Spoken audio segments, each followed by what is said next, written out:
ओम नमः शिवाय। ओम नमः शिवाय।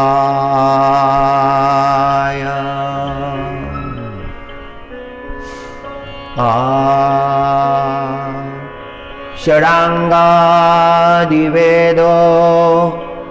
मुखे शास्त्र विद्या कवित्वादिगद्यं सुपद्यं करोति। यशोदा किशोरे मनो वै न लग्नं ततः किं ततः किं ततः किं। षडांगादिवेदो मुखे शास्त्र विद्या कवित्वादिगद्यं सुपद्यं करोति। यशोदा किशोरे मनो वै न लग्नं ततः किं ततः किं ततः किं ततः किं। काय अर्थ आहे सगळ्या समृद्धी प्राप्त करण्यामध्ये? जर त्या परमात्म्याबद्दल आपल्या अंतःकरणामध्ये प्रेम निर्माण झालं नाही, पूज्य भाव निर्माण झाला नाही, श्रद्धा निर्माण झाली नाही, प्राप्त केलेलं सगळं व्यर्थ आहे। 4 वेद 6 शास्त्र यांचं ज्ञान प्राप्त केलं, मुखोद्गत केले शास्त्र। षडांगादिवेदो मुखे शास्त्र विद्या। बोलायला लागले म्हणजे वेद ऋचा मुखामधून बाहेर पडतात, वेदांचे प्रमाण बाहेर पडतात। सगळं शास्त्र प्राप्त केलं, 4 वेदही प्राप्त केले, त्या वेदांचे अंग असलेले उपनिषदही प्राप्त केले, वेदांग प्राप्त केले। सगळे शास्त्र मुखोद्गत आहे, एवढी विद्या प्राप्त केली। षडांगादिवेदो मुखे शास्त्र विद्या कवित्वादिगद्यं सुपद्यं करोति। यशोदा किशोरे मनो वै न लग्नं ततः किं ततः किं ततः किं ततः किं। 4 वेद आणि 6 शास्त्रांचं ज्ञान प्राप्त केलं, शास्त्र ज्ञान प्राप्त केलं, कवित्व करण्याची कुशलता प्राप्त झाली, गद्यम करता येतं, सुपद्यम करता येतं। पण यशोदाजीचे सुपुत्र किशोर अवस्थेमधले ते श्रीकृष्ण परमात्मा, ते वृंदावन बिहारी लाल, त्यांच्याबद्दल प्रेम निर्माण नाही झालं, श्रीकृष्णाबद्दल प्रेम निर्माण झालं नाही। मग त्या विद्येला काय अर्थ आहे? त्या वेद वेदांगाच्या ज्ञानाला काय अर्थ आहे? ते पूर्ण झालं असतं, ते सगळं मुखोद्गत केलेलं ज्ञान परिपूर्ण झालं असतं जर त्या परमात्म्याबद्दल आपल्या अंतःकरणामध्ये प्रेम उपजलं असतं। हरी हरी, प्रेमच मुख्य आहे। द्वारकेतला प्रसंग आहे, निद्राभंग समय श्रीकृष्णाच्या मुखातून श्री राधा हे वचन निघालं आणि सगळ्या राण्या चकित झाल्या। परमात्मा श्री राधाचं स्मरण करतात. श्री राधे श्री राधे श्री राधे. राण्यांच्या मनामध्ये विचार आला, असं काय प्रेम असेल, असा कोणता भाव असेल श्री राधाजीचा की परमात्मा त्यांना नित्य स्मरण करतात. सगळ्या राण्या रोहिणीजीकडे आल्या आणि रोहिणीजीकडे विचारायला लागल्या की हे माता, प्रभूच्या मुखातून श्री राधा हे नाम आलं, कसं होतं परमात्म्याचं बालपण, कोणत्या लीला परमात्म्यानं किशोर अवस्थेमध्ये केल्या, हे माते आम्हाला सांगावं. तो प्रसंग ऐकण्याची आमची इच्छा आहे. आणि रोहिणीनं एका अटीवर सांगितलं की हे कृष्णाच्या आणि बलभद्रच्या कानावर पडायला नको. आणि मग सगळ्या राण्यांनी सुभद्राजीला विनंती केली की तुम्ही दरवाजाच्या बाहेर उभं राहावं, कोणालाही आतमध्ये येऊ देऊ नये. आणि रोहिणीजी वर्णन करायला लागली, परमात्म्याच्या त्या बाललीलांचं वर्णन करायला लागले. ते वर्णन ऐकता ऐकता ऐकता ऐकता सगळ्या मुग्ध झाल्या.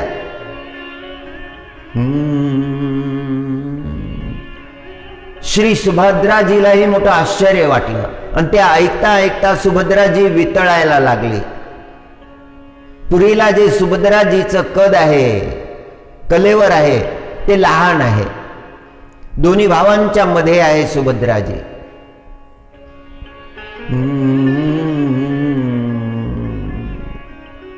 कद विरघळून जायला लागलं, भावाविभोर झाली सुभद्राजी.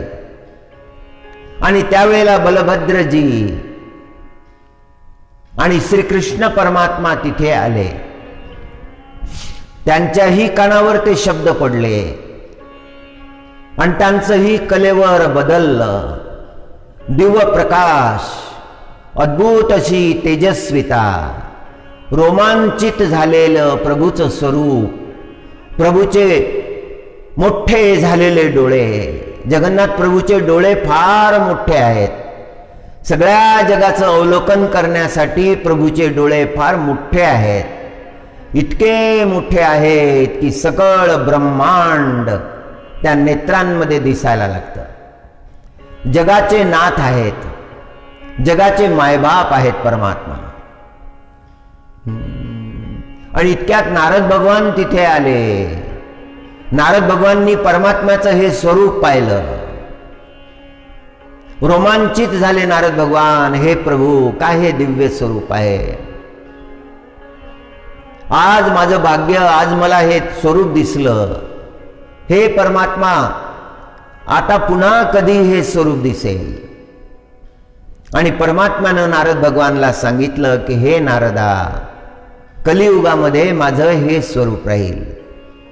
श्री जगन्नाथ धाम, पुरी धाम, पुरुषोत्तम पुरी, या ठिकाणी माझा निवास असेल. हरी ओम.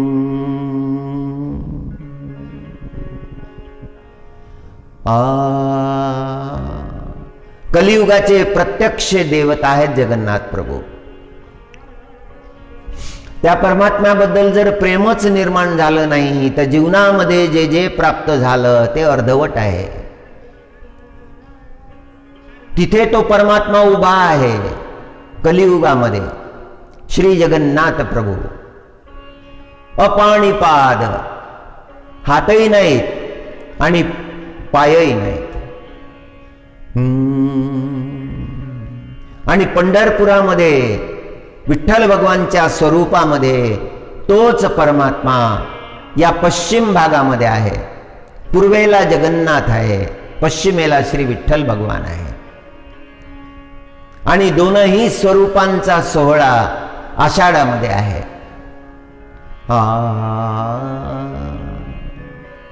रथयात्रा आरंभ झालेली आहे. त्या रथाच्या समोर श्री चैतन्य महाप्रभू नृत्य करत असत. हरिनारायण हरिनारायण. अनंत लीला आहेत जगन्नाथ प्रभूच्या.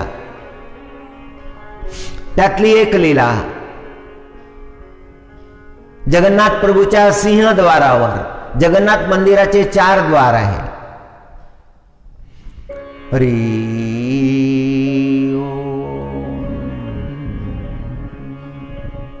ज्ञान कर्म भक्ती मोक्ष याचे प्रदाता जगन्नाथ प्रभू. जीवाला ज्ञान कर्म भक्ती आणि मोक्ष देणारे आहे. पूर्वद्वार जे आहे त्याला सिंहद्वार म्हणतात. आणि त्या सिंहद्वाराच्या जवळ जगन्नाथ प्रभूचे अनन्य भक्त रघुदासजी महाराज निवास करत होते. जगन्नाथ प्रभूचा ते स्थान सोडून जात नसत. जगन्नाथ प्रभूच्या नित्यसेवा, त्या नित्यसेवेमध्ये उपस्थित राहायचं. जगन्नाथ प्रभूचं मंगलेचं दर्शन घ्यायचं. सगळे दर्शन, जेवढे दर्शन आहे जगन्नाथ प्रभूचे तेवढे दर्शन घ्यायचे. विमला मातेचं दर्शन घ्यायचं. उजव्या बाजूला विमला माता आहे, जगन्माता शक्तिपीठ आहे, विमला देवीचं शक्तिपीठ. डाव्या बाजूला महालक्ष्मी आहे. रघुदास परमात्म्याच्या सेवेमध्ये होते. परमात्म्यासोबत संवाद करायचे. परमात्मा त्यांना भेटायला येत असत. बालकाच्या स्वरूपामध्ये येत असत. रघुदासाच्या सोबत संवाद साधत असत. एक दिवस परमात्मा म्हणाले, बाल स्वरूपात आलेले जगन्नाथ भगवान म्हणाले की राजाच्या बगीच्यामध्ये कटहल लागलेले आहेत. आपण ते कटहल चोरायला जाऊ. ब्रजमंडलामध्ये परमात्म्यानं माखन चोरी केली होती, दया दुधाची चोरी केली होती. जगन्नाथदास म्हणाले, प्रभू चोरी करणं चांगली गोष्ट नाही, आणि आपल्याला कशाला चोरी करायची आहे? मी आपल्यासाठी पाहिजे तसं चांगलं मोठं मधुर कटहल घेऊन येतो, मला आज्ञा करा. जगन्नाथ प्रभू म्हणाले, नाही, माझी इच्छा आहे ती पूर्ण करायला पाहिजे. हट्ट धरला जगन्नाथ प्रभूंना. शेवटी रघुदासला मान्य करावं लागलं. राजाच्या वाटिकेमध्ये गेले. तिथे सुंदर असं मोठं भव्य कटहल, वृक्षाचं झाड शोधलं, बोट दाखवलं, ते कटहल आणा. आणि रघुदास वृक्षावर चढले. हेच कटहल का असं परमात्म्याला विचारलं. होय म्हणाले. आणि जेव्हा ते कटहल तोडायला सुरुवात केली, तोडलं ते कटहल. कटहल म्हणजे फणस. तोडलं ते फणस. आता फेका खाली, मी झेलून घेतो. आणि रघुदासनी ते कटहल फेकलं, पण परमात्म्याने ते झेललं नाही. ते भूमीवर पडलं, 2 भागामध्ये विभक्त झालं. राजाचे सेवक धावत आले. त्यांनी पाहिलं 2 भागामध्ये विभागलेलं ते कटहल, ते फणस, आणि वृक्षामध्ये बसलेले रघुदास. त्यांना आश्चर्य वाटलं, असं आचरण रघुदासनी का केलं? ते गेले, राजाला वर्दी दिली. राजाला सांगितलं, महाराज रघुदासनं असं आचरण केलं. ताबडतोब राजा तिथे आले आणि म्हणायला लागले, हे रघुदास, तुम्हाला जर कटहल पाहिजे होतं, फणस पाहिजे होतं तर येऊन सांगायचं होतं. तुम्हाला पाहिजे तेवढे फणस देता आले असते. तुम्ही तुमच्यासारख्या माणसानं चोरी करावी. हात जोडले, रघुदासने हात जोडले. हे काही सांगितलं नाही की माझ्यासोबत जगन्नाथ प्रभू होते.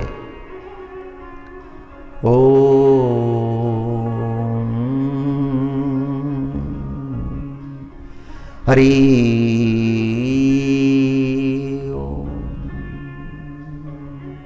रघुदास हे अनन्य भक्त आहे जगन्नाथ प्रभूचे.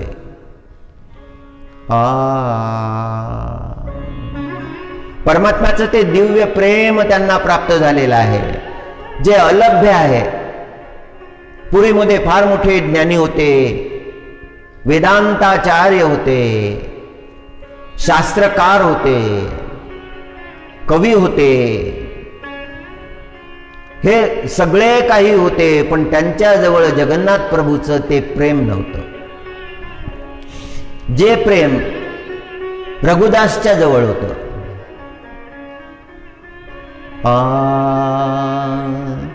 षडांगादिवेदो मुखे शास्त्रविद्या कवित्वादिगद्यं सुपद्यं करोति यशोदा किशोरे मनोवैन लग्नम ततः किं ततः किं ततः किं ततः किं. रथयात्रेचा पर्वकाळ जवळ आला. भक्तांनी रथाची निर्मिती केली. दरवर्षी बनविला जातो जगन्नाथजीचा रथ. ज्या गोत्रांच्या लोकांना ते दायित्व दिलेलं आहे, ती जगन्नाथजीची रथयात्रा पूर्ण होता बरोबरच रथ निर्मितीला आरंभ करतात.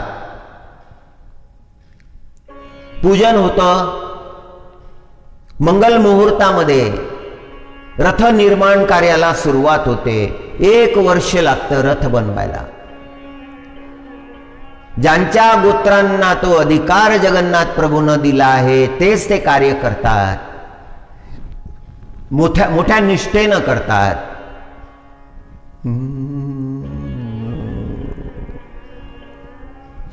रथयात्रेचा आरंभ आता व्हायचा आहे. सगळी तयारी झाली. भरतखंडातले संत महात्मे, ध्यानी, योगी, जपी, व्रती सगळे हजर झाले. जगन्नाथपुरी भरून गेली. परमात्म्याचा विग्रह आणला गेला. रथांवर तो स्थापित केला गेला. बलभद्रजी महाराज, सुभद्राजी, श्री जगन्नाथजी. आणि जेव्हा त्या रथाला ओढण्याची वेळ आली, सगळे उपचार करण्यात आले. पुरीचे राजे त्यांनी येऊन मार्ग झाडला, मार्ग स्वच्छ केला.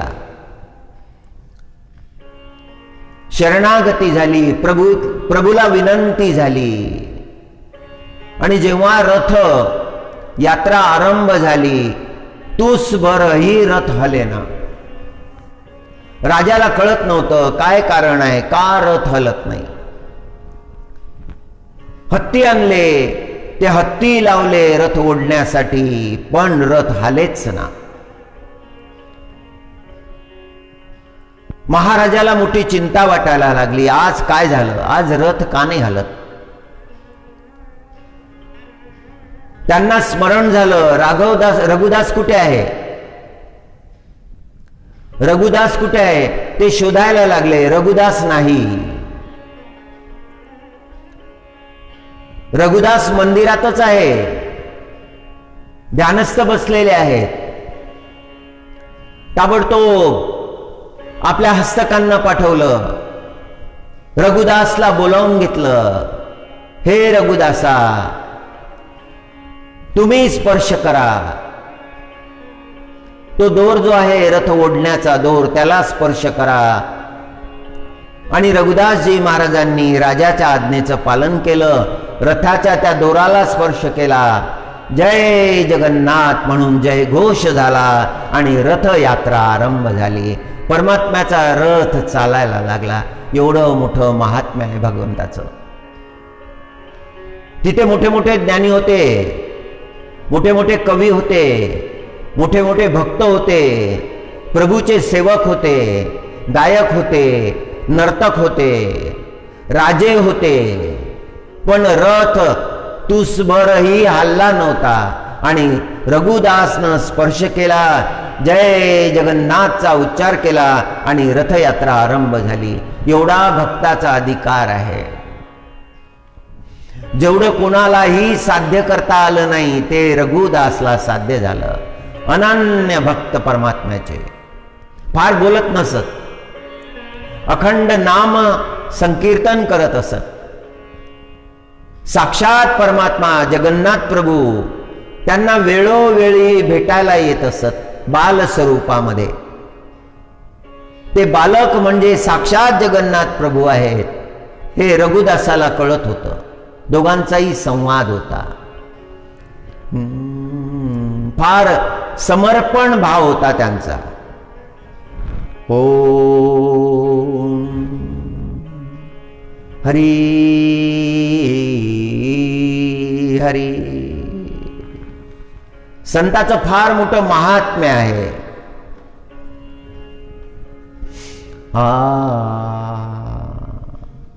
संत वांछा कल्पतरू आहेत.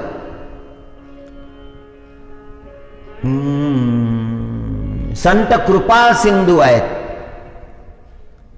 संत पतितांना पावन करणारे आहेत. वांछा कल्पतरू भयश्च कृपा सिंधोभ्य एव च. पतितानां पावनेभ्यो वैष्णवेभ्यो नमो नमः. या श्लोकाचं रूपांतर, या श्लोकामध्ये जो भाव प्रगट झालेला आहे तो भाव शांती ब्रह्म एकनाथ महाराजांनी प्रगट केला. धन्याजी दिन संत दर्शनाचा अनंत जन्माचा क्षीण गेला. पांडुरंगाचे निस्सिम भक्त माऊली ज्ञानेश्वर महाराजांनी अशी परंपरा दिलेली आहे की दोन संतांची भेट जर झाली तर मग ते एकमेकाच्या पाया लागतात. ही विनम्रता, हा भक्तिभाव, परस्परामध्ये ते परमात्म्यालाच पाहतात, श्री विठ्ठलालाच पाहतात. म्हणून परस्पर नमस्कार करतात. ही परंपरा महाराष्ट्र देशामध्ये आहे. विठ्ठल भक्तांची ही परंपरा आहे. हरी हरी. धन्याजी दिन संत दर्शनाचा. तो दिवस धन्य झाला ज्या दिवशी संतांचं दर्शन झालं.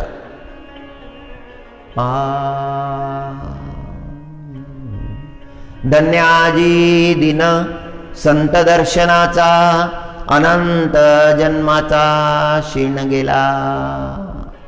एका जन्माचा क्षीण नाही, अनंत जन्माचा क्षीण तो गेला. अनंत जन्माचा क्षीण गेला. संताचं दर्शन प्राप्त झालं आणि तो क्षीण गेला.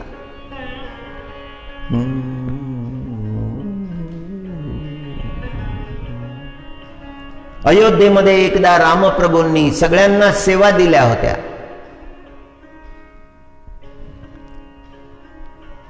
शत्रुघ्नजींना सेवा दिली होती, भरतजीला दिली होती, लक्ष्मणजी महाराजांना दिली होती, सीताजीला दिली होती. सगळ्यांना सेवा दिल्या. तुमची ही सेवा, तुमची ही सेवा, तुमची ही सेवा. हनुमानजी महाराजांना सेवा द्यायचं विसरले. आणि जेव्हा हनुमानजी महाराजांना हे लक्षात आलं की प्रभूंनी आपल्याला काहीच सेवा दिली नाही, व्याकुळ झाले हनुमानजी महाराज, उपवनामध्ये गेले, एका पाषाणावर बसले आणि रामप्रभूचं चिंतन करायला लागले. आज आपल्याला सेवा दिली नाही, आज आपल्याला सेवा दिली नाही. अनन्य भक्त आहेत, अशी भक्ती जगामध्ये दुर्लभ आहे.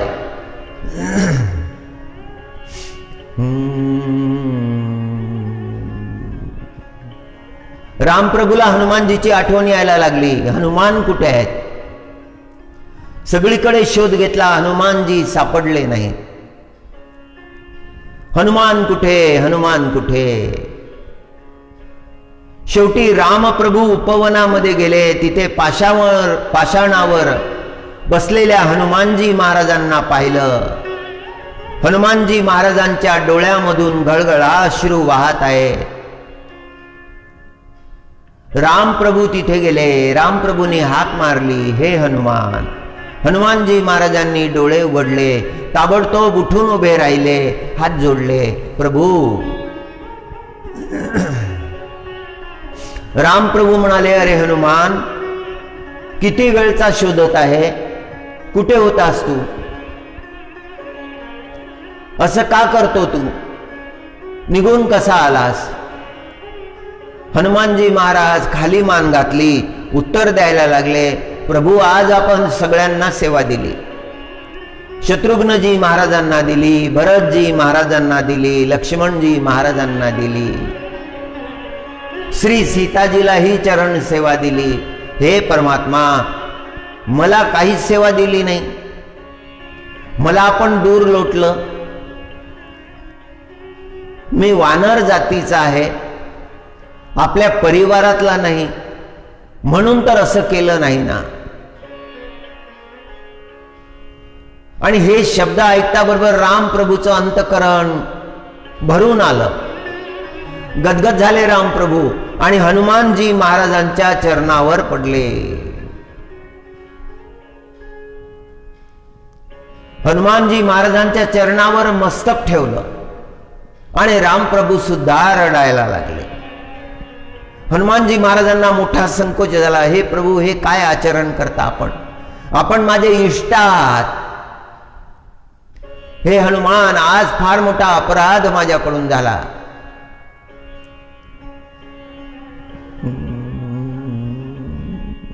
जिथे जिथे मी राहील तिथे तिथे तू राहशील हनुमान. माझ्या दृष्टी समोर तू राहशील.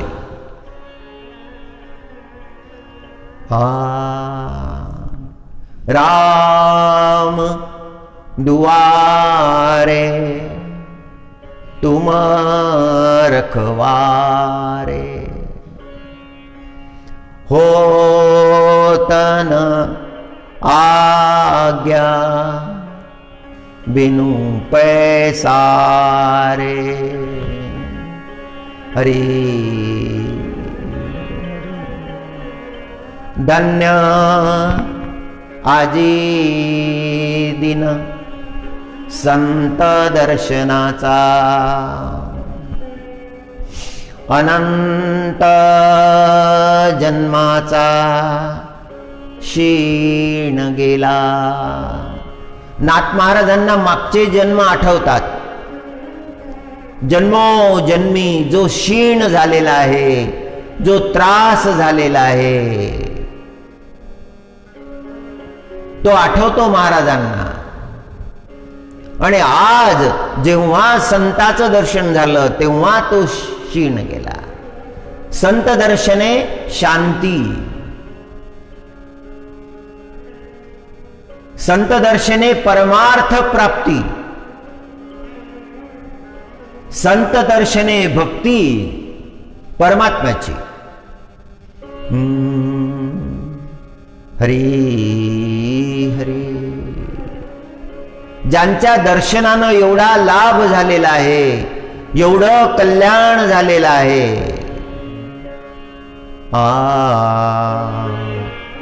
मज वाटे त्याशी आलिंगन द्यावे, कदा न सोडावे चरण त्यांचे. संत संगती जीवनामध्ये प्राप्त झाली तर कदापि ती सोडू नये.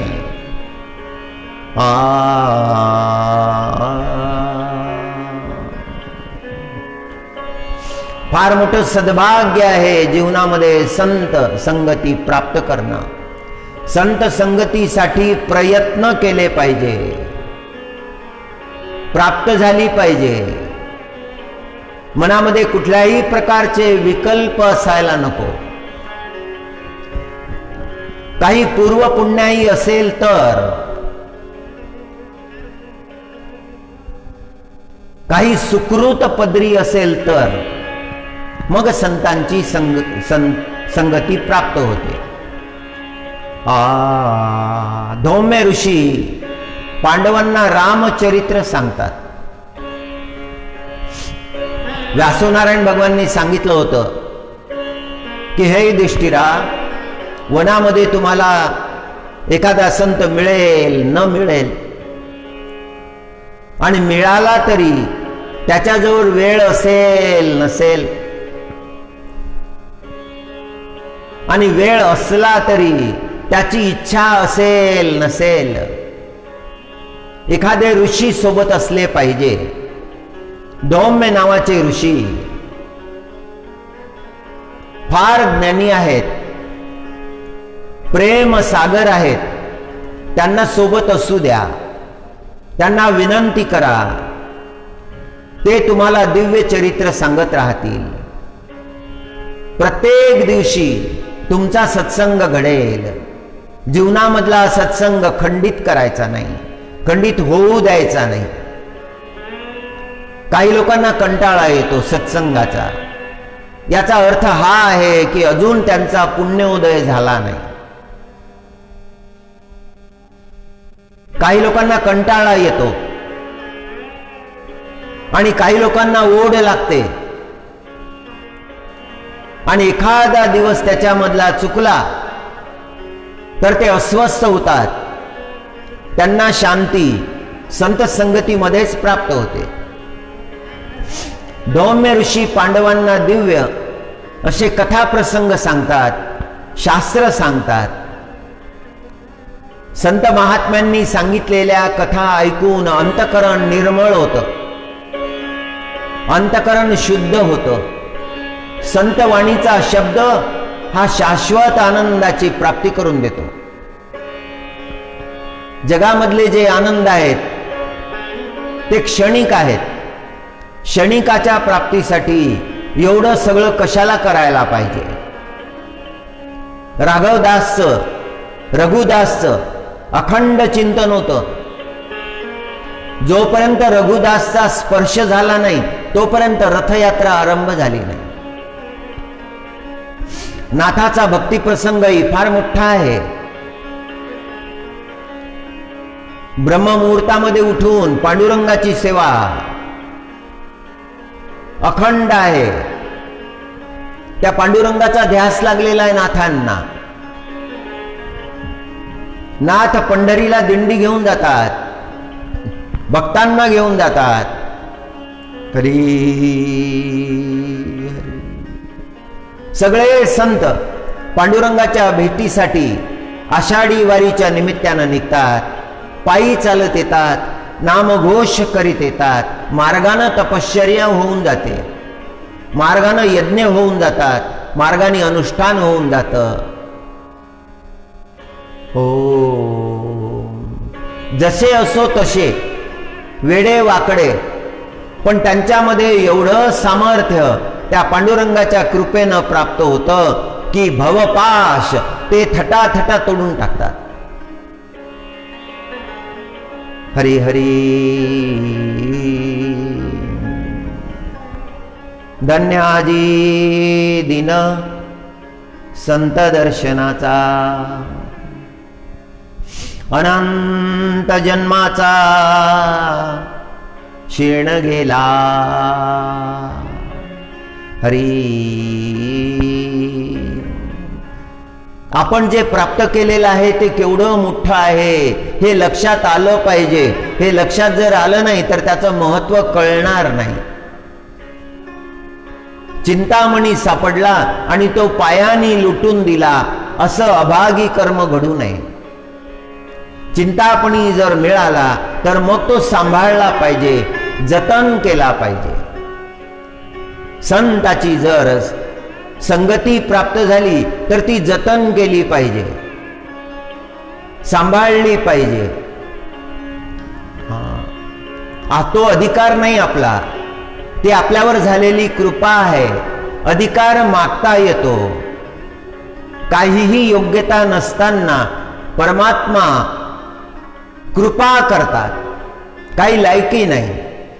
आणि संत महात्मे या भावाचंच गायन करतात. माझी काही योग्यता नाही पांडुरंगा, ही तुमची कृपा आहे.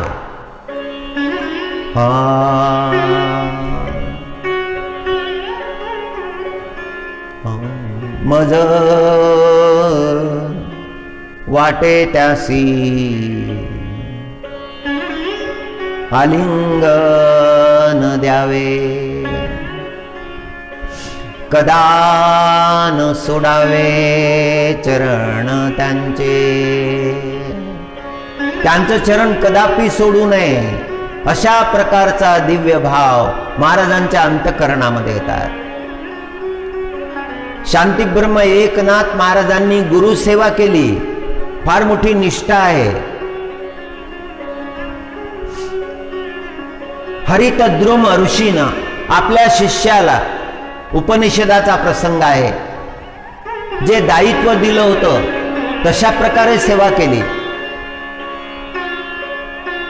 हे सत्यकाम, गायींना घेऊन जा, आणि जेव्हा ह्या लक्ष होतील तेव्हा परत ये. आणि गायींना घेऊन गेले सत्यकाम. आणि ब्रह्मज्ञानाची प्राप्ती आपोआपच होत गेली. गुरु आज्ञेचं पालन करून प्राप्त होत गेली. ज्ञानवंत झाले. गुरूंनाही आश्चर्य वाटलं. नाथांना सेवा दिली होती जनार्दन स्वामी महाराजांनी. ती सेवा करता करता नाथ तल्लीन झाले. हिशोब सांगितले होते, हिशोब सांभाळा. आणि एकदा त्या हिशोबामध्ये थोडी अडचण आली. एक पै सापडत नव्हती, हिशोब जुळत नव्हता. रात्रभर नाथ त्या पैच्या चिंतनामध्ये होते. शोधायला लागले, सापडलीच नाही. आणि ब्रह्ममुहूर्तापर्यंत शोधत राहिले. आणि ब्रह्ममुहूर्तामध्ये सापडली. सापडली सापडली म्हणून टाळ्या वाजवल्या. टाळ्या ऐकून गुरु महाराज जनार्दन स्वामी महाराज तिथे आले आणि नाथाला विचारलं, अरे नाथा, काय सापडलं? टाळ्या वाजवून काय म्हणतोयस? नाथांनी उत्तर दिलं, गुरु महाराज, काल रात्रीपासून एका पैचा हिशोब जुळत नव्हता. ती पै आत्ता सापडली. जनार्दन स्वामीजी महाराज म्हणाले, एक पै सापडली तर एवढा आनंद तुझ्या जीवनात. अरे परमात्मा सापडला तर काय करशील? नाथा, हा हिशोब तुझ्यासाठी नाही, हे करणारा दुसरा मिळेल. जसा या पै शोधण्यामध्ये तू वेळ घालवला, आता तसा परमात्मा शोधण्यामध्ये वेळ तू घालवावा. आता तू काशीला जावं. गुरु आज्ञा झाली आणि नाथ काशीला निघून गेले. गंगेच्या किनारी गंगाजल प्राशन करून सगळ्या शास्त्रांचं ज्ञान प्राप्त केलं. आपोआपच अंतकरणामध्ये त्याचा उदय झाला. गुरुचे आशीर्वाद प्राप्त झाले. गुरुभक्तीचं हे महात्म्य आहे. नाथांच्या जीवनामध्ये ते प्रगट झालं.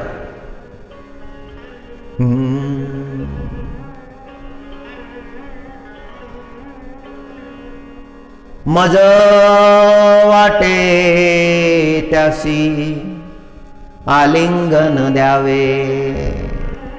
आणि अभंगाची रचना करत असताना प्रत्येक अभंगामध्ये गुरुचं नाव आहे. एका जनार्दनी, एका आहे, पण आहे कोणाचा?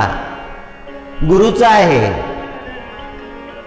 अनन्य निष्ठा, गुरुवर अनन्य निष्ठा.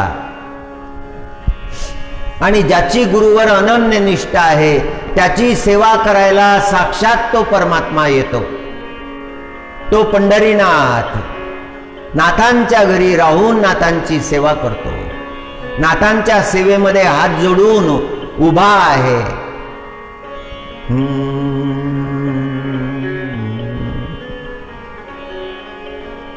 त्रिविध तापांची झाली बोळवण, त्रिविध तापांची झाली बोळवण.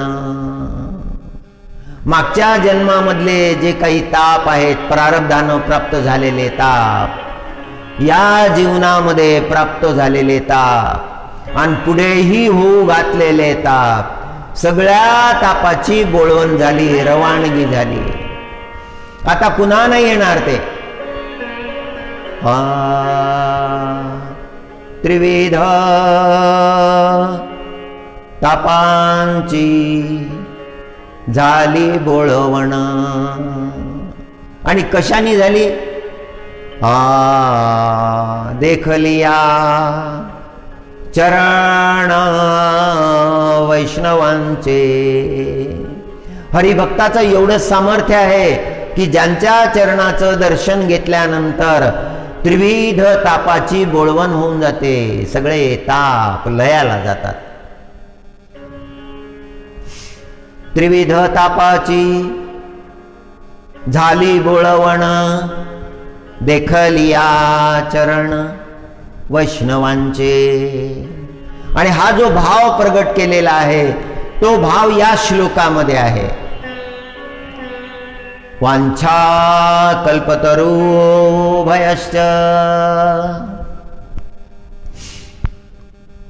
कृपा सिंधोभ्य एव च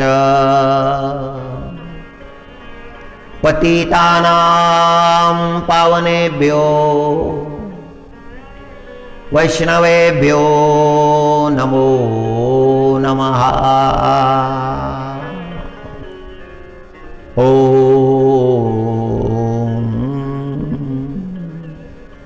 एका जनार्दनी घडो त्यांचा संग, न व्हावा वियोग जन्मोजन्मी. एका जनार्दनी घडो त्यांचा संग, न व्हावा वियोग जन्मोजन्मी. पुन्हा माझे कितीही जन्म होत, आता पुढचे जे जन्म होतील ते फार श्रेष्ठच होतील. आणि जन्मसुद्धा मागितला आहे तो परमात्म्याच्या सेवेसाठी. जन्मोजन्मी त्या पांडुरंगाची, त्या विठ्ठलाची सेवा घडावी, हा दिव्य भाव आहे.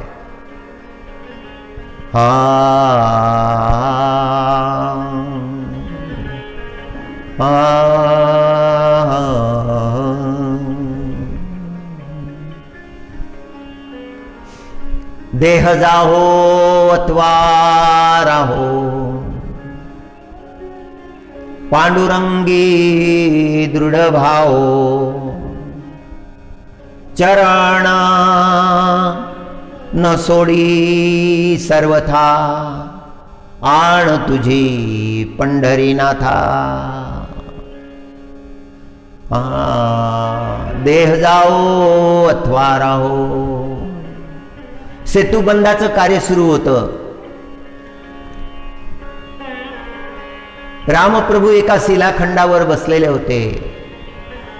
नल नील नावाचे वानर मोठे मोठे शिखर आणत होते, समुद्रामध्ये टाकत होते.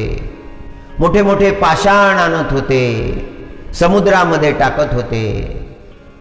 त्या पाषाणावर राम नाम लिहत होते आणि ते पाषाण तरंगत होते. सेतुबंधाचं कार्य आरंभ झालं होतं. फार मोठा सेतू विस्तार असलेला सेतू बांधला जात होता.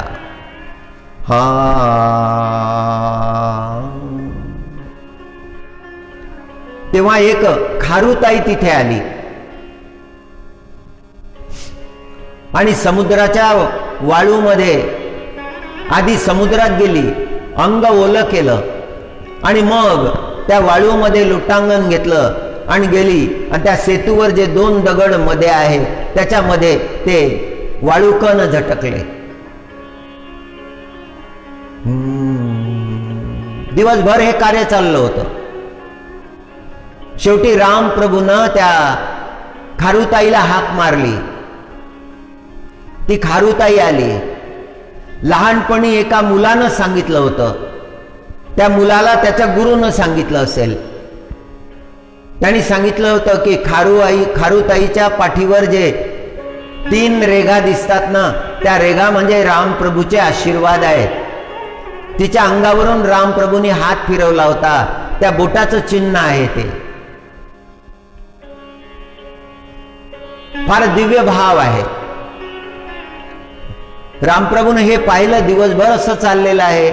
समुद्रामध्ये जाते, अंग ओलं करते, वाळूमध्ये लोटांगण घेते, ती वाळू येऊन झटकते. रामप्रभूनं बोलावलं त्या खारुताईला, तिच्या पाठीवरून हात फिरवला, तिला विचारलं, हे तुझं काय चाललेलं आहे? तुझ्या या वाळूच्या कणानं सेतुबंधन होईल का?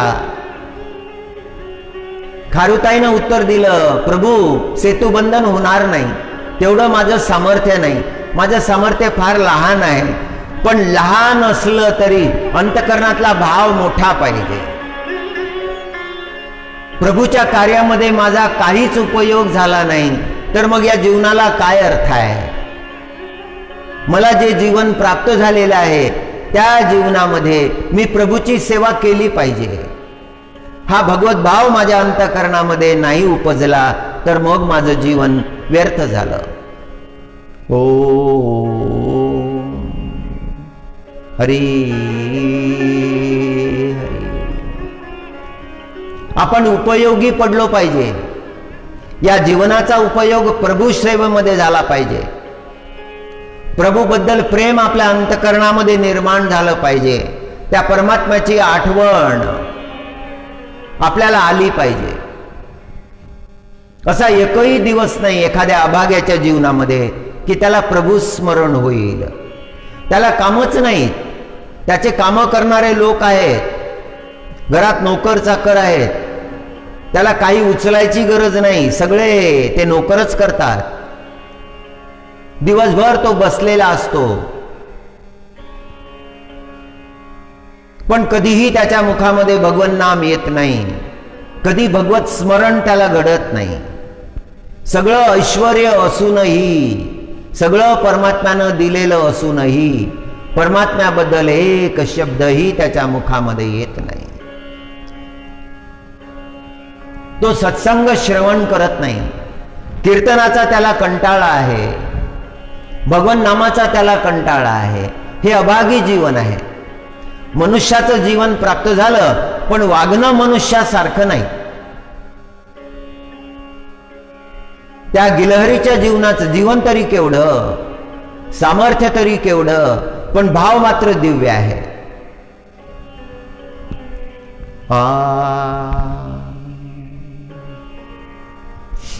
त्या पाषाणावर रामप्रभूचं नाव लिहिलं वानरांनी आणि ते पाषाण तरले.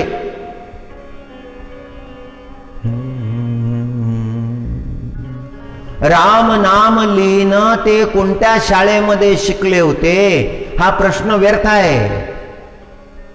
ते वानर म्हणजे वानर समजू नये, ते ऋषी आहेत. परमात्मा त्यांनी ओळखला, परमात्माला ओळखून त्या परमात्म्याच्या सेवेमध्ये लागले. मग त्यांना काय वानर समजायचं? मनुष्य असूनही परमात्म्याला ओळखलं नाही, याचं काय उत्तर आहे? मग वानर असूनही त्यांनी ओळखलं. सार्थ त्यांनी निवडलाय, वानरांनी निवडलेला आहे. त्यांना कळलेलं आहे षडांगादिवेदो मुखे शास्त्रविद्या कवित्वादिगद्य सुपद्यं करोति यशोदा किशोरे मनोवैन लग्नम ततक्किम ततक्किम ततक्किम. परमात्म्याचं आकलन त्यांना झालेलं आहे आणि निष्काम भावानं ते सेवा करत आहे. त्यांचा भाव तरतो. मनुष्याच्या अंतःकरणामधला भगवत भाव, मनुष्याच्या अंतःकरणामधला परमात्मा भाव हा मनुष्याला तारण्याचं कारण होतो. वानरांनी टाकलेले ते पाषाण तरले, सेतू बंधन झालं. रावणाला समजलं, समाचार मिळाला रावणाला. हरिओम. राक्षस म्हणायला लागले, पाषाण तरले, सेतू बंद झाला. रावणाला हे आश्चर्य वाटलं. रावणाला असं वाटलं आपणही आपली शक्ती दाखवून द्यावी, म्हणून रावणानं एक पाषाण आणला. त्या पाषाणावर रावण असं नाव लिहिलं. सगळ्यांना दाखवलं, पहा हे पाषाणावर नाव. सगळे म्हणाले प्रभू आपलं नाव आहे, आता हाही तरेल. रावण म्हणाला आणि रावण घेऊन गेला तो पाषाण आणि समुद्रावर ठेवला. आणि ठेवल्यानंतर त्या पाषाणाच्या कानामध्ये काहीतरी सांगितलं आणि तो पाषाण तरला. सगळ्या राक्षसांना आनंद झाला की जसे राम सर्व समर्थ आहे तसे आपले राजे रावण हेही सर्व समर्थ आहे.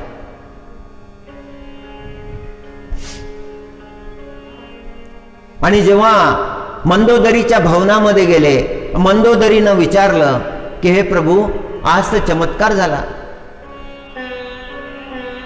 जसे रामप्रभूच्या नावाचे पाषाण तरले, ज्यावर नाव लिहिलेलं होतं राम ते पाषाण तरले, तसा रावण लिहिलेला पाषाणही तरला. हे कसं घडलं? रावणानं मान खाली घातली. मंदोदरीनं रावणाचा हात धरला. मला सांगितलं पाहिजे रहस्य. मी तुमची अर्धांगिनी आहे, रात्रंदिवस तुमच्या हिताची कामना करणारी आहे, तुमच्यासाठी व्रत करणारी आहे, जप तप करणारी आहे. माझ्यापासून लपवू नका.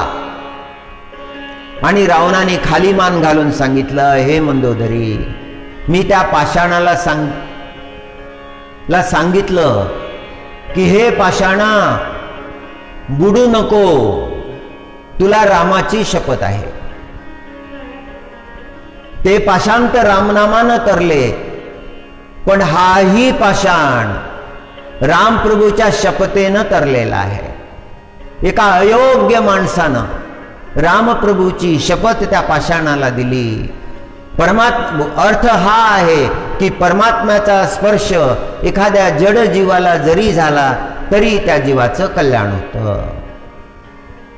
जड जीवाला जरी झाला, जड जीवाच्या मुखामध्ये जरी रामनाम आलं तरी त्याचा उद्धार होतो. चैतन्य महाप्रभूंनी हा संदेश दिलेला आहे.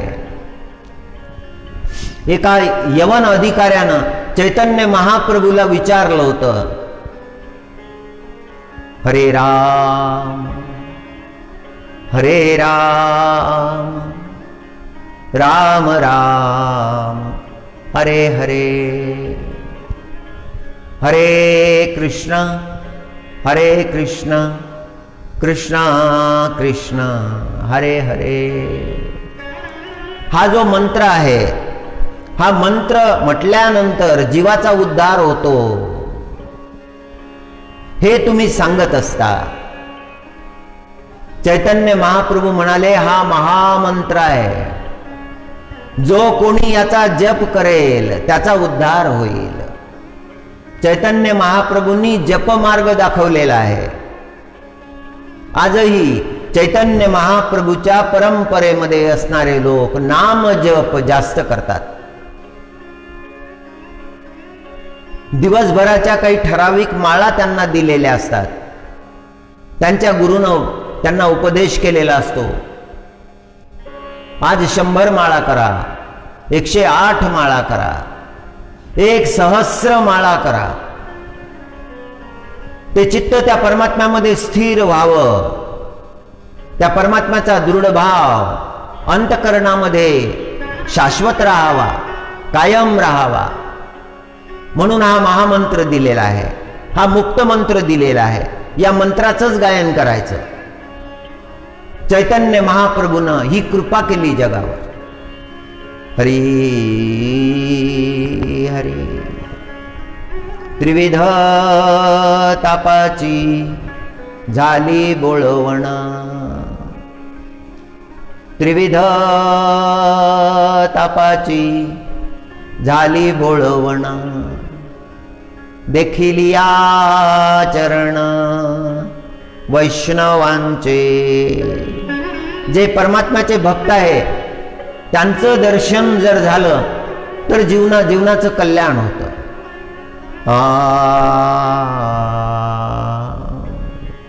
आपलं कल्याण आपण साधून घेतलं पाहिजे. विषयाच्या संगती अनेक लोक गेले, युगानुयुगे जगानं पाहिलं की अनेक त्या विषयाच्या संगतीमध्ये रंगले, सगळं काही विसरले. विषयाचे संगती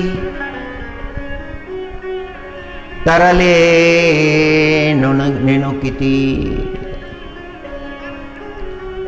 विषयाचे संगती तरले नेणो किती, मूढ ऐसे समजती तत्व देखीना. विषयाच्या संगतीमध्ये कुठे मनुष्य तरुण जातो का? विषयी माणसाची भाषाच वेगळी असते. विषय तारणारे नाहीत, विषय बुडवणारे आहेत. पण विषयाधीन झालेल्या त्या मनुष्याला असं वाटतं की हाच तारणारा आहे, हेच सर्वस्व आहे, हाच आनंद श्रेष्ठ आहे, विषयाचा आनंद. खरं म्हणजे विषयाचे संगती नासले नेनो किती. त्या नासलेच्या जागी तरले शब्द टाकला. विषय तारत नाही, विषय नाश करतात. विषयाचे संगती नासले नेणो किती.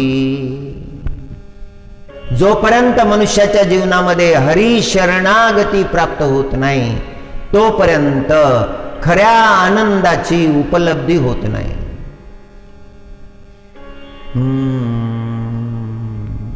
जो होय मज अनन्य शरण, त्याचे निवारी मी जन्म मरण. हे परमात्म्याचे शब्द आहेत, श्रीकृष्ण परमात्म्याचे शब्द आहेत की जो परमात्म्याला शरण जाईल त्याचं जन्म मरण परमात्मा निवारण करून टाकतील. मग त्याला बंधन नाही राहिले.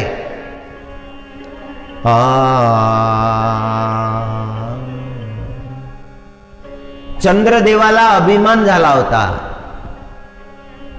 आपल्या वैभवाचा अभिमान, आपल्या ऐश्वर्याचा अभिमान, आपल्या स्वरूपाचा अभिमान, आपल्या सुंदरतेचा अभिमान. चंद्रदेवाला अभिमान झाला. तो अभिमान त्याच्या अंतःकरणामध्ये एवढा वाढला की तो प्रगट व्हायला लागला. कृतीमध्ये प्रगट होतो अभिमान. हरी. बोलण्यामधून प्रगट होतो. अरे अभिमान झळकायला लागला. अभिमानाची बाधा झाली, गची बाधा झाली, गर्वाची बाधा झाली. जे जे प्राप्त झालं ते प्राप्त झाल्यानंतर कृपा आहे परमात्म्याची. ते प्राप्त झालं ही कृपा आहे, पण त्याचा अभिमान होऊ नये. अभिमान हा महादोष आहे. तो आपल्याला स्वतःलाही कळतो. आपण डोळे बंद केले आणि पाहिलं अंतःकरणामध्ये, अरे अभिमानाची बाधा झाली. आणि समोर बसलेले जे आहे, ज्यांच्यासोबत आपला संपर्क आहे, त्यांच्याही लक्षात येतं की आजकाल बदललं सगळं. अभिमान आला. अभिमानी व्यक्ती कोणालाच नको, कोणालाच आवडत नाही. तो घरच्या लोकांनाही आवडत नाही, फार अभिमानी आहे. आणि अभिमान झाला की कर्म बिघडतात, मग पापकर्म व्हायला लागतात. अभिमानाची दुर्गती होते. तो गर्व जो आहे ना, तो काही मिळू देत नाही. तो शांती मिळू देत नाही, तो सुख मिळू देत नाही, तो समाधान मिळू देत नाही. जे असलेलं आहे, समोर आहे, तेही भोगू देत नाही. फार घात करणार आहे. दोषामध्ये तिसरा क्रमांक आहे त्याचा. कामानंतर क्रोध आणि क्रोधानंतर मद. फार भयंकर स्थान आहे मदाचं स्थान. रावण उन्मत्त झाला होता. त्या मदानं दुर्गती केली होती. त्या मदानं त्याला बहिर करून टाकलं होतं. मंदोदरीचे शब्द तो ऐकत नव्हता. माल्यवंताचे शब्द ऐकत नव्हता. विभीषणाची प्रार्थना ऐकत नव्हता. पुलस्त्य ऋषीचेही शब्द ऐकत नव्हता. इतका मदांध तो झाला.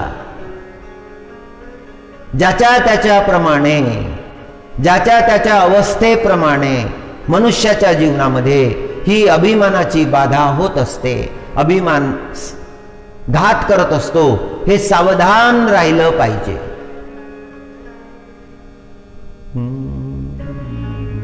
मदांध रावण हे फार मोठं प्रमाण आहे जगाच्या समोर. हो, एकदा मंदोदरी म्हणाली होती, रावण शास्त्रज्ञ होता, वेदज्ञ होता, वेद मुखोद्गत होते रावणाच्या. एकदा तो शांत असताना मंदोदरीनं पाहिल्यानंतर मंदोदरीच्या मनात विचार आला. मंदोदरी म्हणाली की तुम्ही दररोज जाता, दररोज मी तुम्हाला पाहत आहे. तुमच्या मनामध्ये सीतेबद्दल आसक्ती आहे आणि ती तुमच्याकडे पाहतही नाही. ती कदापि पाहणार नाही. ती पतिव्रता नारी आहे. अवलोकन तुमचं करणारच नाही ती. पण एक उपाय आहे. तुम्हाला जर सीतेची प्राप्ती करायची आहे तर तुम्ही राम रूप धारण करून तुम्ही का जात नाही? तुमच्याजवळ तर सगळ्या माया आहेत. पाहिजे ते रूप तुम्ही धारण करू शकता. मग राम रूप धारण करून तिथे का जात नाही? असा प्रश्न केला मंदोदरीनं. तेव्हा रावणानं उत्तर दिलं, हे मंदोदरी, हा विचार माझ्या मनामध्ये आला होता, पण तूच सांग, जर मी रावणानं राम रूप धारण केलं तर माझ्या अंतःकरणामध्ये रावणाचे विचार थोडेच राहतील. राम रूप धारण केल्यानंतर माझ्या अंतःकरणामध्ये तसे विचारच राहणार नाही.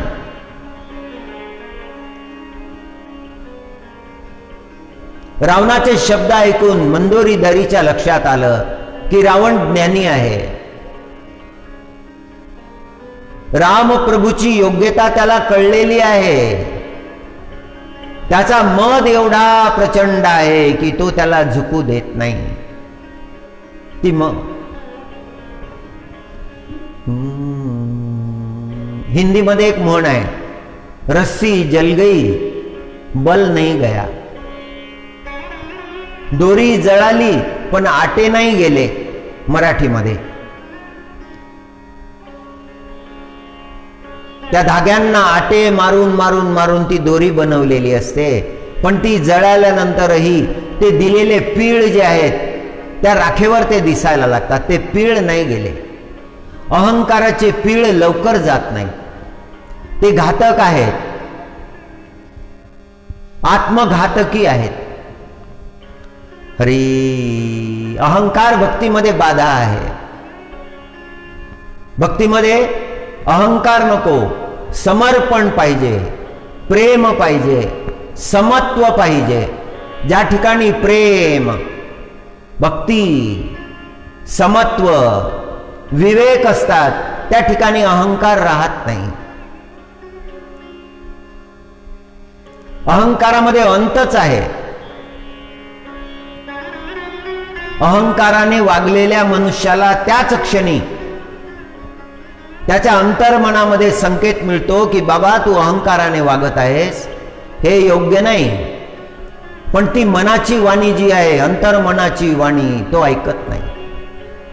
त्याला अहंकारामध्ये सुख मिळत असतं, त्याच्या अहंकारानं इतरांना दुःख मिळत असतं. त्या दुःखाची तो पर्वा करत नाही. मलाच मानलं पाहिजे, माझंच ऐकलं पाहिजे, माझं वचन मोडायची हिंमत कोणी करायची नाही. अशा प्रकारची अहंकाराची भावना त्याच्या अंतःकरणामध्ये असते. रावणाचा मोठा नाश झालाय.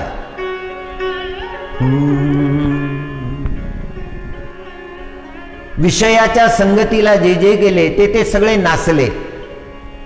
संत महात्मे उपदेश करतात, पण हरी शरणागती ज्यांनी पत्करली त्या सगळ्यांचा उद्धार झाला.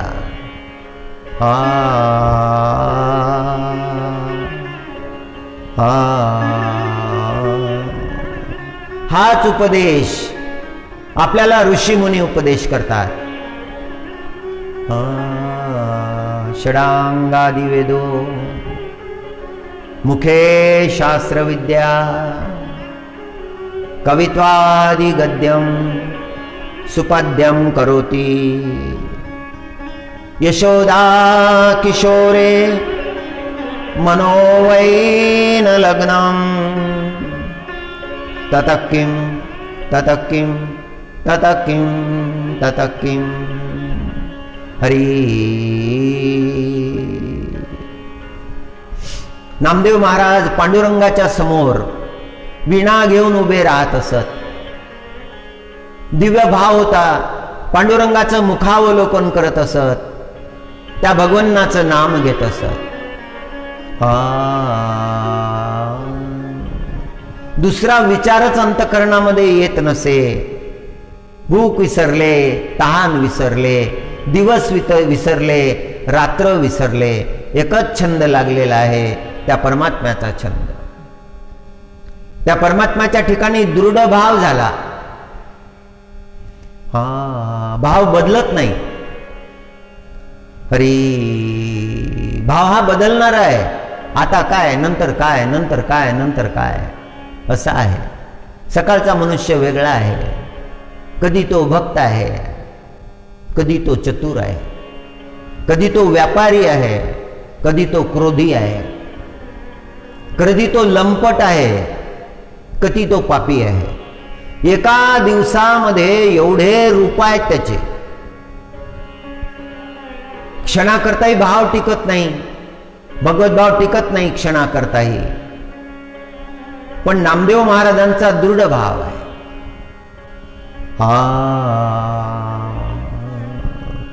देहावर अवलंबून नाही. देह असला काय, नसला काय. देह जाओ अथवा राहो, देह जाओ अथवा राहो, पांडुरंगी दृढ भाव, पांडुरंगी दृढ भाव. परमात्म्याच्या ठिकाणी त्याचा भाव फार दृढ आहे. देह जाओ अथवा राहो, पांडुरंगी दृढ भाव.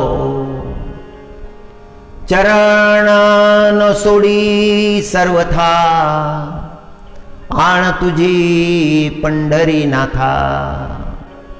पांडुरंगा तुझी आण आहे, हे चरण मी कधी सोडणार नाही. चरण न सोडी सर्वथा, काही झालं तरी तुला सोडणार नाही. आण तुझे पंढरीनाथा. अरे परिवाराची पर्वा नाही, पत्नीची पर्वा नाही, पुत्रांची पर्वा नाही, घरादाराचा विचारच नाही. घरी गेले समजा की पत्नी म्हणायला लागते की अहो मुलं उपाशी आहेत. संसाराकडे तुमचं लक्ष नाही. राजाईची तक्रार चाललेली असते. एक दिवस राजाईला या सगळ्या परिस्थितीचा वैताग आला आणि चारही पुत्रांना घेऊन राजाई चंद्रभागेकडे निघाली आणि निश्चय केला की चंद्रभागेच्या डोहामध्ये उडी घ्यायची आणि प्राण त्याग करायचा. चारही पुत्रांना डोहामध्ये टाकलं, स्वतःही डोहामध्ये उडी घेतली. प्राण त्याग करण्याचा विचार केला होता आणि त्या परमात्म्यानं डोहामध्ये उडी टाकली, पांडुरंगानं उडी टाकली. चारही पुत्रांना बाहेर काढलं, राजाईला बाहेर काढलं. राजाई तक्रार करायला लागली, अहो नका वाचू आम्हाला, आम्हाला मरू द्या, जगणं कठीण झालेलं आहे. एवढा मोठा प्रसंग घडला, सगळा भार त्या पांडुरंगानं उचललेला आहे.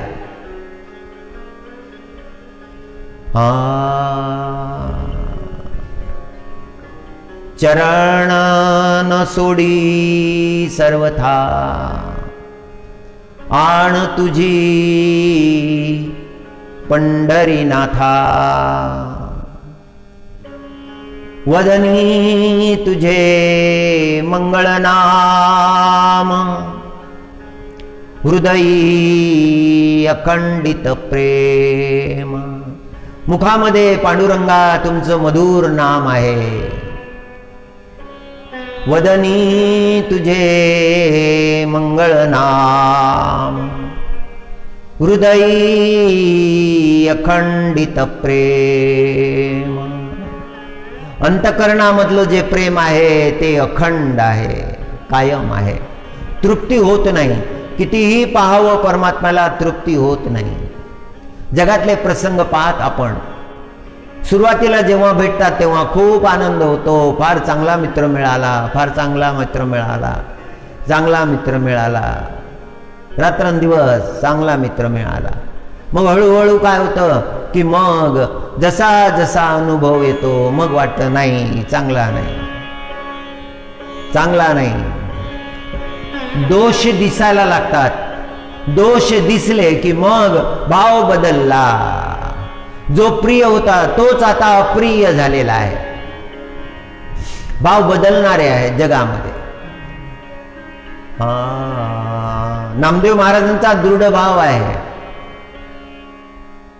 चरण सोडणार नाही असं म्हणतात. हृदयातलं प्रेम जे आहे ते अखंड आहे. शाश्वताचा शोध घेतलेला आहे नामदेव महाराजांनी. शाश्वताच्या शोधामध्ये आनंद आहे. जे संत महात्म्यांनी सांगितलं त्याचं आचरण केलं पाहिजे. जगातले व्यवहार करावे लागतात, केले पाहिजे, चांगल्या प्रकारे केले पाहिजे, शुद्ध भावानं केले पाहिजे, परमार्थ भावानं केले पाहिजे. पण त्याच्यामध्ये आसक्ती नको. आसक्ती दुःख देणारी आहे आणि दुःख निवारण करता येत नाही. ते दुःख निवारण करता आलं नाही म्हणून क्रोध आला. मग एक दुसऱ्याशी बोलत नाही, एक दुसऱ्याचं तोंड पाहत नाही. आधी फार प्रेम होतं, गेलं प्रेम लयाला. ते प्रेमच नव्हतं. जे लयाला गेलं ते कशाचं आलं प्रेम? प्रेम कुठे लयाला जातं का?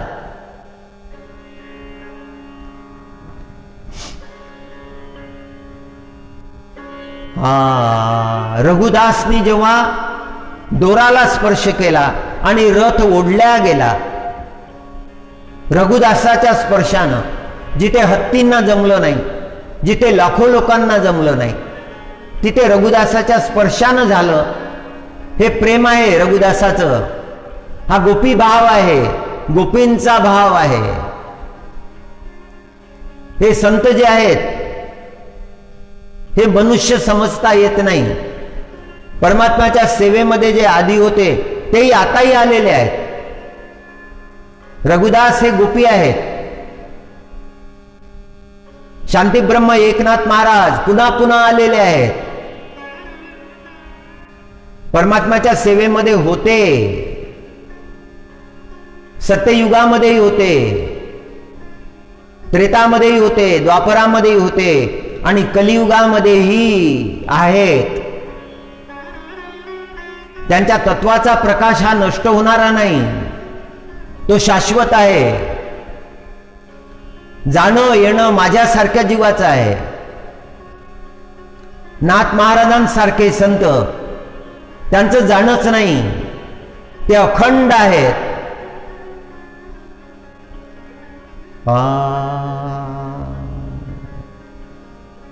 वदनी तुझे मंगळ नाम, हृदयी अखंडित प्रेम. हरी हरी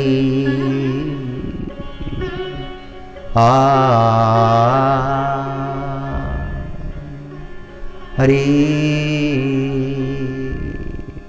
चैतन्य महाप्रभूचा जन्म नवद्वीपामध्ये झाला.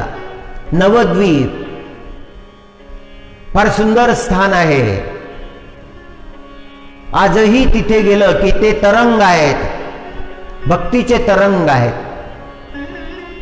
त्या नवद्वीपामध्ये 2 अधिकारी होते, जगाई आणि मधाई. त्यांचा भक्तांना फार मोठा त्रास होता. बादशाहनं त्यांना अधिकार दिलेले होते. फार क्रूर स्वभावाचे होते. इतकं भयंकर आचरण होतं, असं पापच नव्हतं की जे त्यांनी केलं नाही. इतके पापी होते. संत महात्म्यांना त्रास देणं हा तर छंद होता त्यांचा. संतांवर धूळ फेकणं, शेण फेकणं, त्यांना शिव्या घालणं, दगडं मारणं, काठीनी मारणं, अशा प्रकारचं आचरण ते करत असत. ज्या भूमीमध्ये चैतन्य महाप्रभूचा जन्म झाला ती नवद्वीपची भूमी. चैतन्य महाप्रभूंच्या उपदेशानं हजारो भक्तांच्या जीवनामध्ये ज्ञानाचा प्रकाश पडला. वयानं कितीतरी मोठे असलेले लोक चैतन्य महाप्रभूचे शिष्य झाले. चैतन्य संप्रदायामध्ये एक विशेष आहे. कोणत्याही धर्माचा, कोणत्याही तत्वाचा ते विरोध करत नाहीत. ते केवळ कृष्ण नामावरच विश्वास ठेवतात. कृष्ण नामाचंच गायन करतात. कृष्ण भक्तीसाठी अखंड चिंतन करतात. कलियुगामध्ये ही भक्ती फार श्रेष्ठ आहे. जगाई मधाईचा फार त्रास होता आणि ते फिरत असत, एका ठिकाणी राहत नसत.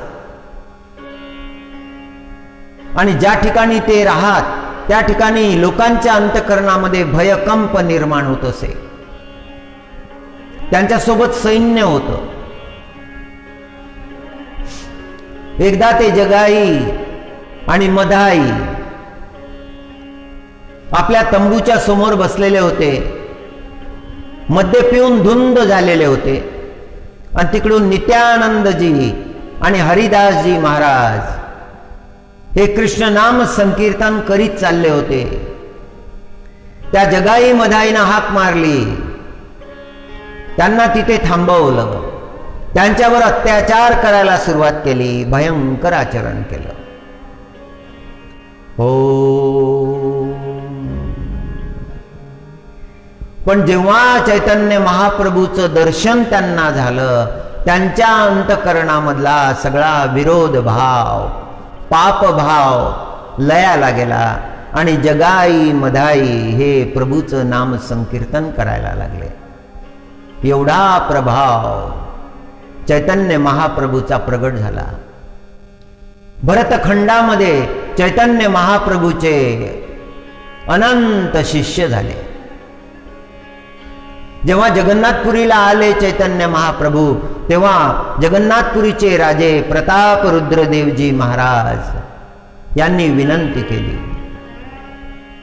की महाप्रभू, राणीला आपण अनुग्रह द्या, आपण नाम द्या. चैतन्य महाप्रभूंनी राजाला सांगितलं की मंदिरामध्ये वट गणेशच्या जवळ जगन्नाथ दास नावाचे जे भक्त आहेत, जे श्रीमद भागवत सांगत आहेत,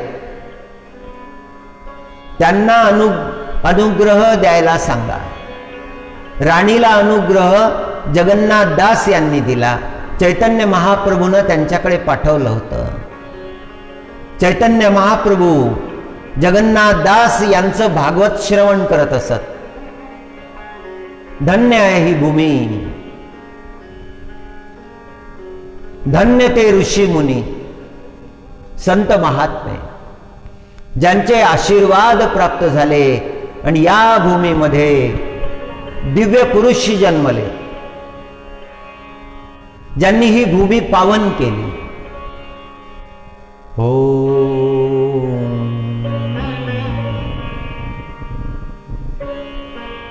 हरी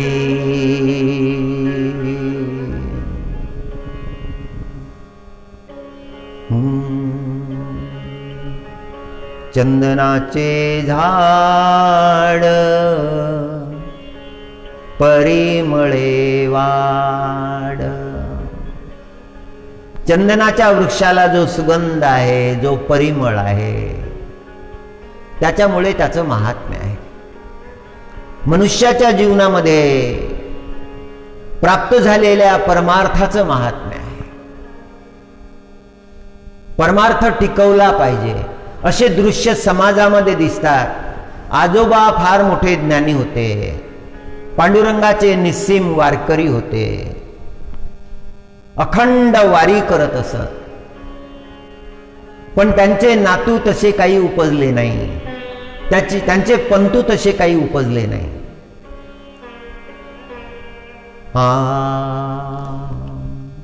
चंदनाचे झाड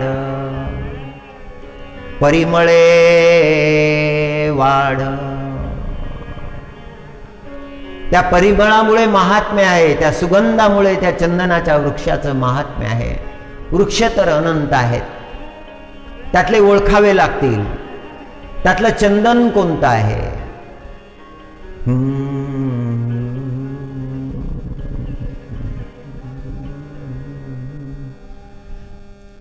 आणि त्या पांडुरंगाची कथा, विठ्ठलाची कथा, त्या विठ्ठलाचं नाम त्याच्याही पेक्षा गोड आहे. परमार्थ मनुष्याच्या जीवनामध्ये आला की मग त्या मनुष्याचं जीवन हे निर्मळ होऊन जातं, शुद्ध होऊन जातं. कुठल्याही प्रकारचा दोष, कुठल्याही प्रकारचं किलमिश त्याच्या जीवनामध्ये राहत नाही.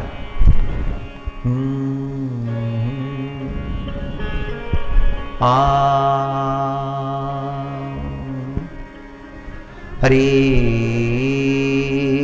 हरी. चंदनाचे झाड परिमळे वाढ. मनुष्याचं जीवनही सुगंधित झालं पाहिजे, मधुर झालं पाहिजे. परमार्थ मार्गाला लागल्यानंतर मनुष्याचं जीवन मधुर होतं. परमार्थ नसला तर त्या मनुष्याचा दुर्गंध त्याच्याच लोकांना यायला लागतो. हरी हरी. एक भक्त भेटले होते, जरा कमी बोलणारे होते. 10 वेळा बोलल्यानंतर एखाद्या वेळेला ते बोलत. तीर्थयात्रेला आले होते, बोलायचं होतं. भेट झाली की असं वाटायचं की यांना काही सांगायचं आहे, पण कोणीतरी आलं की मग काही बोलता येईना. काशीला होते आणि योग आला, वेळ मिळाला. सगळे भक्त गंगेच्या किनारीचा आनंद घेत होते आणि यांनी एक प्रश्न केला, महाराज घरामध्ये मी गेलो की घरची सगळी मंडळी शांत होऊन जातात. माझ्यासमोर कोणी बोलत नाही, माझ्यासमोर कोणी हसत नाही, आणि ते मनामध्ये अशाच भावना करत असतात की मी लवकर घरून गेलं पाहिजे, मी घरी थांबावं असं त्यांना कधी वाटतच नाही. त्यांचा माझा संवाद फार होतच नाही. एखादं वाक्य ते बोलतात, एखादं वाक्य मी बोलतो. पण हे सगळं पाहिल्यानंतर लक्षात येतं की आपण घरामध्ये आहोत, पण घरातल्या लोकांनाच आपण नको.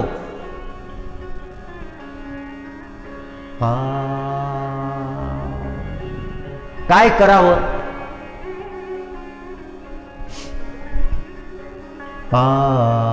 त्यांना सांगितलं की तुम्ही परमार्थ मार्गाला लागा, परमात्म्याचं जास्त चिंतन करा. तुमच्याबद्दल त्यांच्या अंतःकरणामध्ये प्रेम निर्माण होईल, आदर निर्माण होईल. ना तुम्ही घरचे झाले आहात, ना परमात्म्याचे झाले आहात, म्हणून तुमच्या जीवनामध्ये ह्या चिंता आहेत. काय दिलं नाही परमात्म्याने तुम्हाला? केवढं दिलं आहे. जे दिलं आहे परमात्म्याने त्याचा आनंद घ्या. जीवनाचा नाश होऊ देऊ नका. ठीक आहे महाराज, प्रयत्न करतो. आणि जेव्हा दुसरी भेट झाली तर त्यांचा चेहरा फुललेला होता. आता आनंद आहे महाराज, बदललं आहे, सगळं बदलत चाललेलं आहे. सगळे आता माझ्याशी मोकळ्या मनानं बोलतात.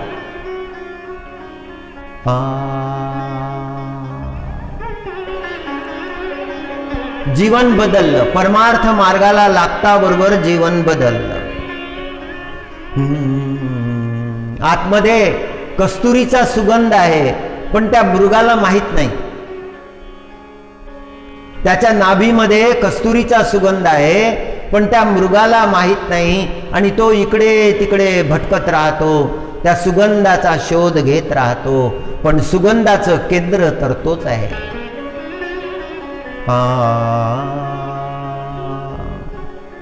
मनुष्याने हा विचार केला पाहिजे.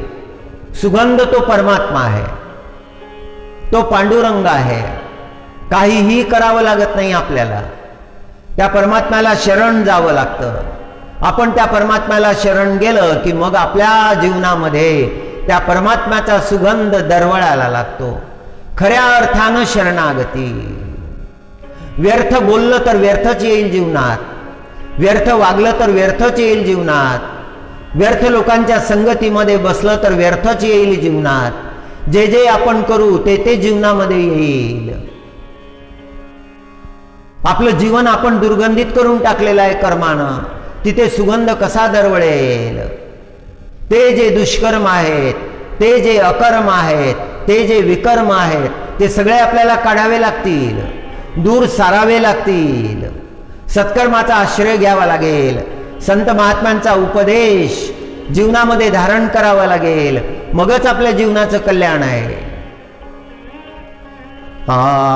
चंदनाचे झाड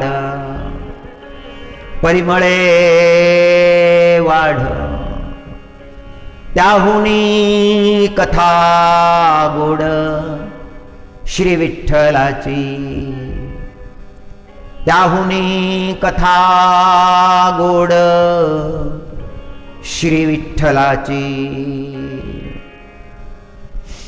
परिमळ सुमती जाई जुई मोगरे, त्याहुनी साजिरे हरी आम्हा. सुगंधाचा अनुभव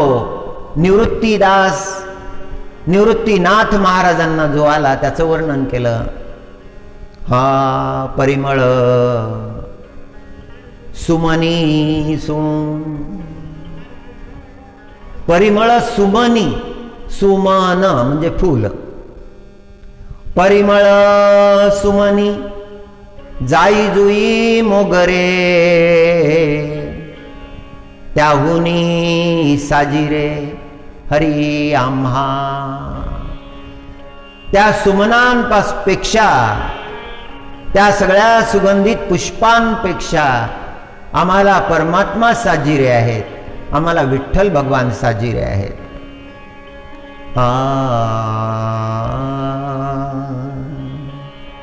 हरी शरणं हरी शरणं हरी शरणं जय हरि शरणं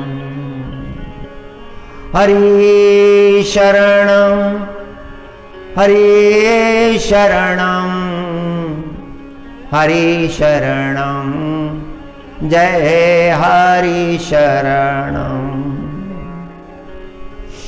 हरि शरणं हरि शरणं हरि शरणं जय हरि शरणं हरि शरणं हरि शरणं हरि शरणं जय हरि शरणं. ओम नमो नारायणाय. ओम नमो नारायणाय.